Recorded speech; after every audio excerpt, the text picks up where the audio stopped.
জুলাইয়ের অংশীজন মির্জা ফখরুল ইসলাম আলমগীর বলেন যে জাতীয় পার্টি এবং আওয়ামী লীগকে নাকি নির্বাচন নিয়ে আসতে চান। হুঁশিয়ারি করে বলে দিচ্ছি, আপনাকে আমরা জুলাই বিরোধী হতে দিব না। জুলাইয়ের পক্ষে থাকতে হবে। আপনাকে মনে রাখতে হবে, এই আওয়ামী অপশক্তি এই দেশের পুনরায় আমার ভাইদেরকে হত্যা করেছে।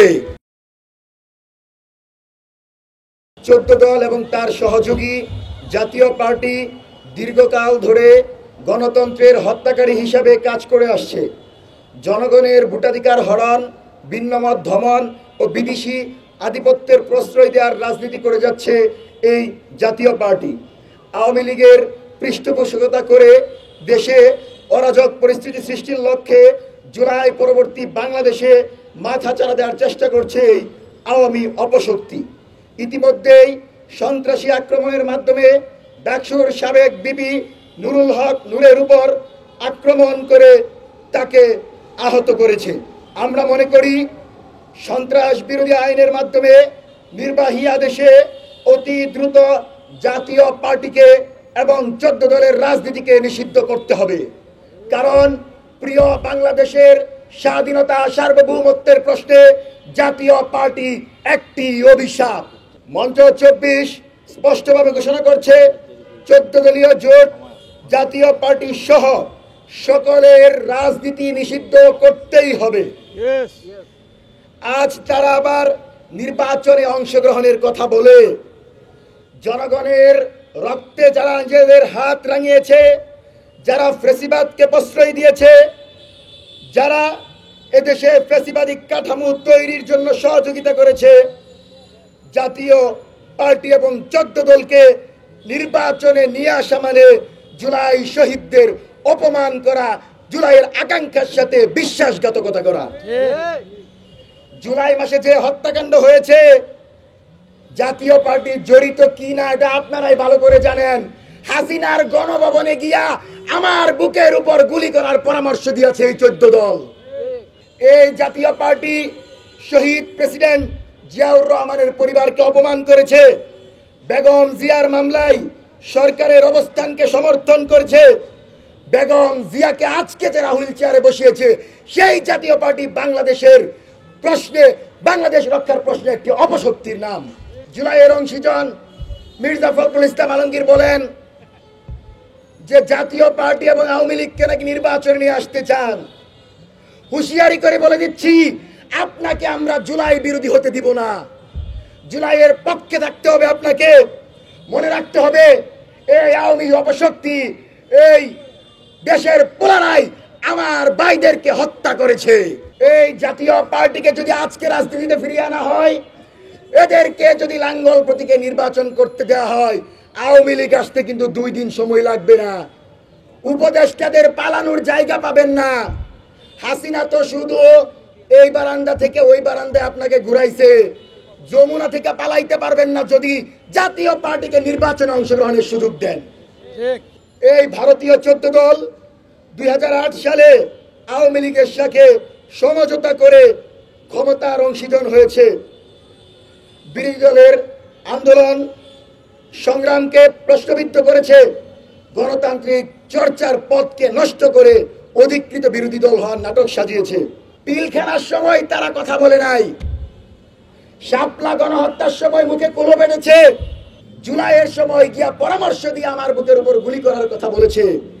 সেজন্য ইউনূস সরকারকে হুঁশিয়ারি করে বলে দিচ্ছি, নৈতিক জায়গা থেকে হলেও জনগণের ম্যান্ডেট নিয়ে বসা সরকার হয়ে থাকলে অতি দ্রুত নির্বাহী আদেশে জাতীয় পার্টি এবং 14 দলের রাজনীতির কবর রচনা করে নিষিদ্ধ করে দেন। টাল বাহানা কইরেন না। জটিকা মিছিল দেখতে চাই না। পূর্বে তো জামাত বিএনপির নাম শুনলে ইন্দুরের গর্ত থেকে কলার ধরে বের করতেন, এখন জটিকা মিছিল করে আর আপনারা সুশীলতা দেখান। সুশীলতার দিন শেষ। 1 ফোঁটা রক্তবিন্দু বেঁচে থাকতে বাংলাদেশে আওয়ামী লীগকে প্রতিষ্ঠিত করতে দিব না, দিব না। মামুনুর রশিদ টুপি পরে, মামুনুর রশিদের কেউ নাই, সেজন্য গুম কইরা দেন। কোন বঙ্কি চক্কি দিয়া গুমের নতুন সিস্টেম বের করা যাবে না। আমি আমার কথা বলবো, আমি আমার অধিকার নিয়ে কথা বলবো।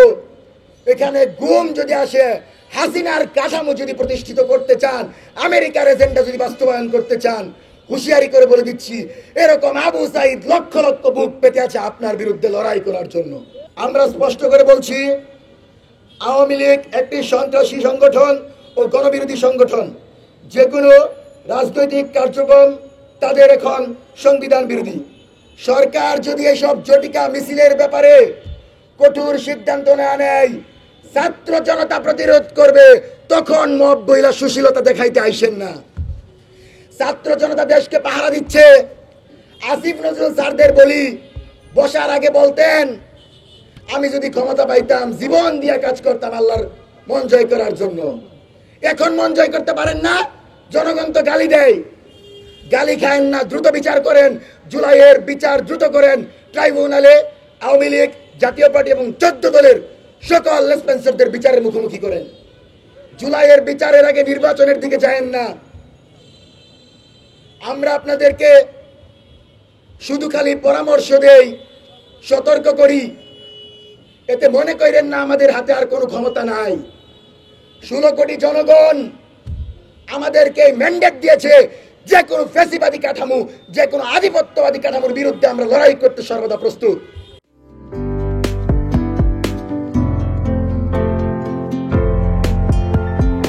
পহেলা জানুয়ারি 2025 ইউটিউব জার্নালিজমের অগ্রদূত changetv.press 6 বছর পেরিয়ে পা রাখল গর্বিত সাথে। আমি অত্যন্ত আনন্দিত হলাম যে চেঞ্জ টিভি আগামী কয়েকদিনের মধ্যেই 6 বছর পূর্ণ করবে। হাঁটি হাঁটি পা পা করে চলা শুরু করে এখন সে বেশ দৌড়াদৌড়ি করছে বলা যেতে পারে। ও নামটাও অত্যন্ত বলবো যে সিগনিফিকেন্ট, যে চেঞ্জ, এই গণঅভ্যুত্থান কিন্তু চেঞ্জ চেয়েছে। সেই হিসেবে তোমার টেলিভিশনের, তোমার এই চ্যানেলের নামের একটা যথেষ্ট মিল পাওয়া যায়। আমার প্রত্যাশা যে এই গণঅভ্যুত্থানের যে প্রত্যাশা, যে আশা আকাঙ্ক্ষা, চেঞ্জ টিভি সেটিকে এগিয়ে নিয়ে যাবে। তোমাকে শুভেচ্ছা। চেঞ্জ টিভি যারা সম্পৃক্ত আছেন, যারা কর্মী আছেন, সামনে পেছনে সকলকে আমার শুভেচ্ছা। changetv.press, এক ফোঁটা হলুদ নেই। Online TV channel change TV 6 বছর ধরে ওনারা কাজ করে যাচ্ছেন। ইতিমধ্যে জনগণের হৃদয়ে স্থান করে নিয়েছেন। প্রায় 22 লাখ সাবস্ক্রাইবার আছে। আর যে কোনো অনুষ্ঠান 10 লাখের মতো মানুষ এটা প্রতিদিন মানুষ দেখে থাকে। আমিও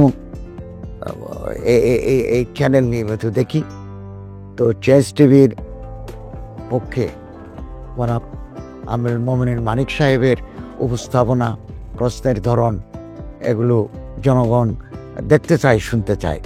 আমি চেঞ্জ টিভির উত্তরোত্তর সমৃদ্ধি কামনা করছি।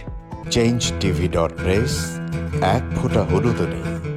চেঞ্জ টিভি, তো আমি তাদেরকে আমার অসংখ্য শুভেচ্ছা জানাচ্ছি, কারণ তারা যে ভূমিকা রেখেছে এই সময়, একটা কঠিন সময় ছিল, সেটাতে যেমন ভূমিকা রেখেছে, এমনকি 5ই আগস্টের পরে নতুন বাংলাদেশেও তারা তাদের সেই তীক্ষ্ণ একটা সমালোচনামূলক এবং যেটাকে আমি গঠনমূলক বলবো সেরকম একটা ভূমিকা রাখছেন। তো সেক্ষেত্রে আমরা মনে করি যে এই ভূমিকা আমাদের দরকার, আমরা চাই এটা থাকুক এবং আরো যেন সমৃদ্ধ হয়। নতুন বাংলাদেশ নির্মাণে আমরা চাই যে চেঞ্জ টিভি যে সমালোচনাগুলো করছে বা যেগুলো আমরা তুলে ধরছেন, সেটা এমন করে করবেন যেন আমরা সেখান থেকে শিখতে পারি এবং সবাই মিলে যেন আমরা নতুন বাংলাদেশকে সত্যিকার অর্থে বৈষম্য বিহীন একটা সমাজ গড়ে তুলতে পারি, সেটা আপনারা সহজ চেষ্টা করুন। changetv.press, এক ফোঁটা হলুদ নেই। আগামী জানুয়ারি মাসের 1 তারিখে আপনারা 6 বছর পূর্ণ করতে যাচ্ছেন। আপনাদেরকে শুভেচ্ছা জানাচ্ছি, আন্তরিক ধন্যবাদ জানাচ্ছি। আমি আশা করব চেঞ্জ টিভি অতীতে যে বলিষ্ঠ ভূমিকা পালন করেছে, আগামীতেও আপনারা সেই বলিষ্ঠ ভূমিকা পালন করবেন। আমি আমার এলডিপির পক্ষ থেকে, মুক্তিযোদ্ধাদের পক্ষ থেকে আপনাদেরকে আন্তরিক মোবারকবাদ জানাচ্ছি, শুভেচ্ছা জানাচ্ছি। আশা করি দিন দিন আপনারা উন্নতির শিখরে এগিয়ে যাবেন। ধন্যবাদ। changetv.press এক ফোঁটা হলুদও নেই। প্রতিটি সরকারের আমলে 10 বছর আমি কোনো ব্যবসা করতে পারিনি। আমার ব্যবসা বন্ধ করার জন্য যত রকম দরকার সব কাজই করেছে, শুধু একটাই বাকি রেখেছে, আমি গুটিয়ে নিয়ে যাইনি। নয়া দিগন্তর মাধ্যমে যাদেরকে আমরা চেষ্টা করেছি সার্ভিস দেওয়ার জন্য, এরা আমাদের অনেকেই খোঁজ খবর রেখেছে, ব্যস্ততার জন্য হয়তো দেখা সাক্ষাৎ হয় না, কিন্তু আমি একজনকেই পেয়েছি। তিনি হলেন চেঞ্জ টিভির আমিরুল মোমিন মানিক। উনি এক সময় দিগন্ততে ছিল, সেই হিসাবে আমাদের জানাশোনা ছিল। ওনার একটা ইন্টারভিউতে আমার খুব পছন্দ হয়েছে, সেজন্য আমি ওনাকে 10:30টার সময় ফোন করেছি। উনি উত্তরে বললেন, গলাটা খুব পরিচিত, প্রথমে হয়তো নামটা বুঝে সারেননি, আমার নামটা খেয়াল করতে, আমি সাথে সাথে নাম বলেছি এবং বলল যে 3 দিনের মধ্যে আপনার সাথে আমি দেখা করব। ওনার কমিটমেন্ট অনুযায়ী সেইভাবে এসছে এবং উনি বলছে আপনার যত দুঃখের কথা সব বলেন, আমি প্রচার করব। আমি সত্যি সত্যি ওনার কাছে খুবই কৃতজ্ঞ। আমার মনে যেসব ক্ষোভ আছে, যেসব দানা বেঁধে আছে, আমি কিছুটা হালকা হয়েছি ওনার সাহায্যে। আমি চেঞ্জ টিভির উত্তরোত্তর সমৃদ্ধি কামনা করি এবং ভবিষ্যতে যেন আমার মতো একজন নাম না জানা লোককে চেঞ্জ টিভির সামনে এনে তাকে যেন উদ্বুদ্ধ করে। changetv.